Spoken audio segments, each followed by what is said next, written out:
Programang ito ay rated SPG, striktong patnubay at gabay ng magulang ang kailangan. Hindi nga magdadalawang isip si Ramon at Don Julio na i-celebrate ang masaya nilang salo-salo gayong nasa mansyon na ang nanay at lola ni Tanggol. Ibig sabihin lang nito ay natupad na ang pangarap ni Ramon na maibigay kay Tanggol ang buo nitong pamilya na kahit kailan ay hindi pa nito nararanasan. Ngunit sa ngayon ay hindi pa magaganap ang salo-salo na ito dahil hanggang ngayon ay hindi pa pinapataka si Tanggol na mga kumidnap dito.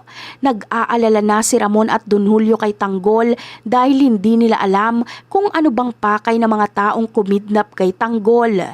Ngunit malakas din naman ang pakiramdam ni Ramon na kayang-kaya ni Tanggol ang sarili niya dahil malaki ang tiwala niya sa anak niya dahil isa itong Montenegro at hindi ito isang inutil. Kaya naman, ipinaubaya na nga lang ni Ramon sa mga kaibigan ni Tanggol ang plano kung paano ba nila mabibitag ang mga kumidnap kay Tanggol.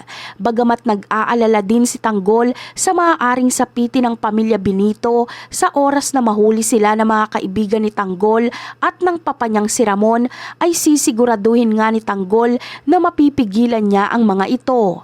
Ramdam kasi ni Tanggol na tawag lang ng pangangailangan kaya ito nagawa ng pamilya Benito sa kanya. Kaya naman, sa oras na makuha na ng pamilya Benito ang ransom money, ay agad ngang patatakasin ni Fatima si Tanggol. Bagamat magkakaroon ng konting problema, ay ligtas naman na makakabalik si Tanggol sa mansyon ng mga Montenegro. At dito ay labis ngang ikakatuwa ni Tanggol ang kanyang matutunghayan. Dahil nandoon na ang kanyang lola at nanay sa poder ng kanyang amang si Ramon. At yan ang aabangan natin sa susunod na episode. Bye!